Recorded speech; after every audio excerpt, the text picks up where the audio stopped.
The Titanic sub runs out of oxygen at 6 a.m. Eastern Time on Thursday. That's the deadline rescue teams were racing towards to try and find the 5 people on board alive. Here's a timeline of events since the sub set off and the race by search teams to find it, according to the US Coast Guard's estimates. This is an incredibly complex search operation. We're losing time and we're losing opportunity to find them alive. On Saturday evening, British billionaire and adventurer Hamish Harding, one of those aboard the submersible, posts saying, "A weather window has just opened up and we're going to attempt a dive tomorrow." He doesn't post on Facebook again. At 8 a.m. on Sunday, the Titan Submersible begins its descent, triggering the 96-hour countdown, which is the window of oxygen supply the vessel has from the time it's sealed. It should be a 2-hour descent to the wreck of the Titanic, which lies at a depth of 12,500 feet in the North Atlantic Ocean. But 1 hour and 45 minutes after setting off, communications between the sub and the surface vessel are lost. The submersible has been scheduled to return to the surface at 3 p.m, but it fails to appear. The Coast Guard is notified at 5:40 p.m. By Monday, US and Canadian ships and planes are swarming the area, some dropping sonar buoys that can monitor to a depth of 13,000 feet. Search teams stress that this is a remote area and a challenge to conduct a search. Officials also ask commercial vessels for help. On Tuesday, more people on board are named. Pakistani-born businessman Shahzada Dawood and his 19-year-old son, Suleiman. Their family ask for prayers for their safety. Later on Tuesday, noises, reported to be banging sounds, are detected over several hours by a Canadian aircraft, which is equipped with gear to trace submarines. Reports suggest the banging sounds came at 30-minute intervals. Hamish Harding's friend says hopes are not high. As it stands right now, it would be a miracle if they are recovered alive. At 2 a.m. on Wednesday, the US Coast Guard announces it's deploying remotely operated vehicle searches to the area where the sounds were detected. The data is also sent to US Navy experts for analysis, while a French research ship equipped with a deep-sea diving vessel makes its way to the search area. The surface search is now approximately 2 times the size of Connecticut, and the subsurface search is up to 2.5 miles deep, exponentially expanding the size of the search area. 6 a.m. Eastern Time on Thursday the 22nd of June is the rough deadline for when the vessel's air will run out, according to its specifications. But experts say the air supply depends on a range of factors, including whether the sub still has power and how calm the people aboard have remained. Well, look, you give an air balloon to a 5-year-old and you tell it to poke it. It goes in a fraction of a second. The same thing happens in reverse in the ocean. You poke it, and in a fraction of a second, it's gone. So the implosion, it's a negative explosion, but it's the same pattern. It exploded inwards in a matter of a thousandth of a second. And it's probably a mercy, because that was probably a kinder end than the unbelievably difficult situation of being 4 days in a cold, dark, confined space. So this would have happened very quickly. I don't think anybody even had the time to realize what happened. So typically you'd want to land near it and then drive towards the Titanic. So, if they were 400 meters away,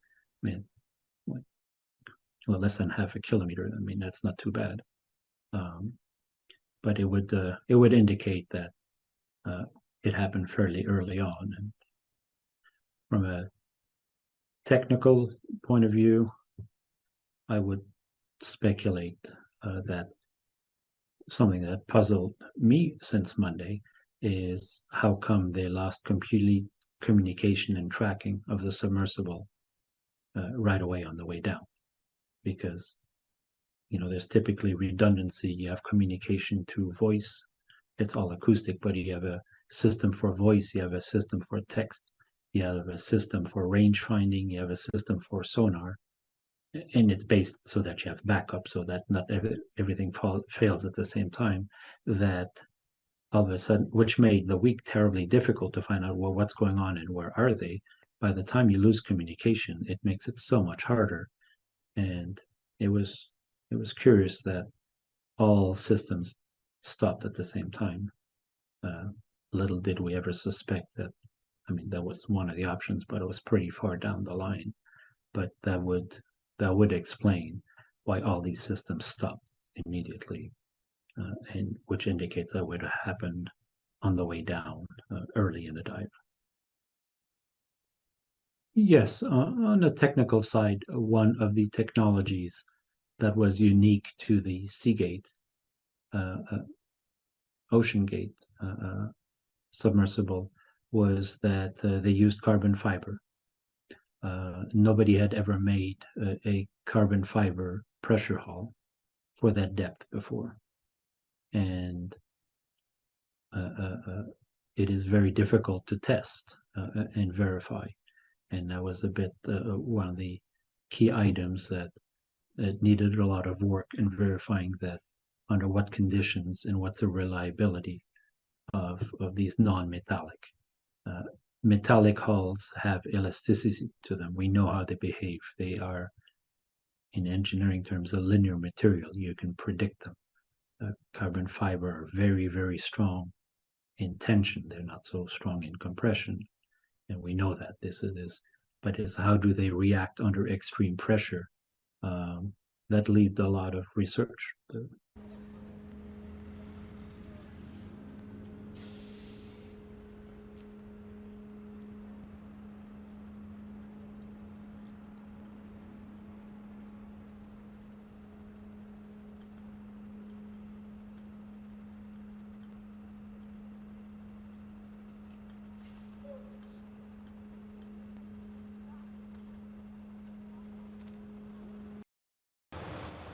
Heartbroken, honestly. I can't even imagine how the families are feeling today. It's so sad that, that it imploded and they may not recover the people. It's very sad, really. It's an interesting story, and I'm sure the whole world has been watching. So it's disappointing that they were unable to help them, but, my heart goes out to the relatives and the people.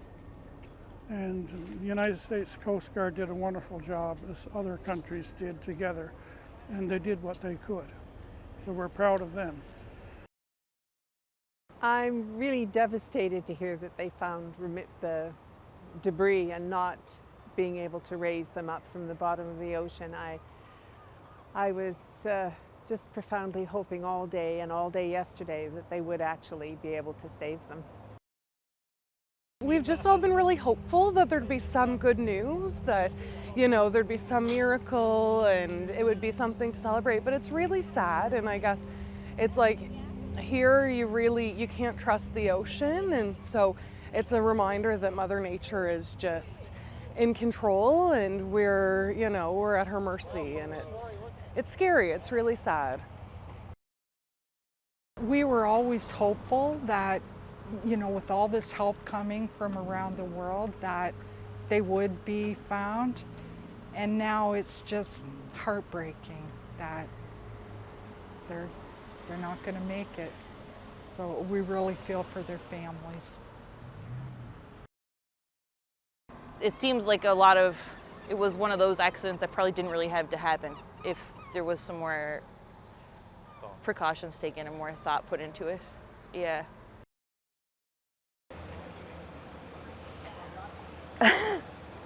Sorry. Yeah, I can't even imagine how any family member could deal with that. And so far away from where their families are too right now. I can't imagine a worse way to die than to just run out of air in a cramped little space like that. It's my worst nightmare, and as I say, I just profoundly wish that they would find them and bring them up. And I can't imagine the trauma they went through. Goodbye.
Yeah, I think them idiots, to be honest. Why would you put your life at risk when you got that much money in a very stupid, like, little thing with no technology in it, no GPS, nothing. I think it's a tragedy, as any tragedy, but I think it was highlighted because basically there was a certain group of people that chose to go on that trip, and probably it gets a little bit more of media attention than the usual disasters that happen out there in the sea. That's what I think. And what do you think about that? You know, why is that, you know? Why is that? I don't know. It's probably because generally famous people and people who are high up there get more attention than regular people. I think it's very sad with the technology that we have today. They should have found those people. They should have brought them up, you know. They should have sent another one down there because they have, you know, the equipment, you know, the United States, the Navy, all that. They should have sent another one down there to come get them. There is something exotic and special with Titanic, so to a certain extent I can understand it, because I come from Norway. I'm teaching English, and you know, everybody of us have heard about Titanic, so it's something mysterious, something particular, so to a certain extent we can understand it, but it's just that it's so dangerous, so they should actually have more than one thought in mind when they do things like this. It's a sad situation all around. The Titanic has taken 5 more souls and it's a wreck. You shouldn't go to that wreck unless you have all those facilities intact to return. That is the most important thing, to return from that wreckage.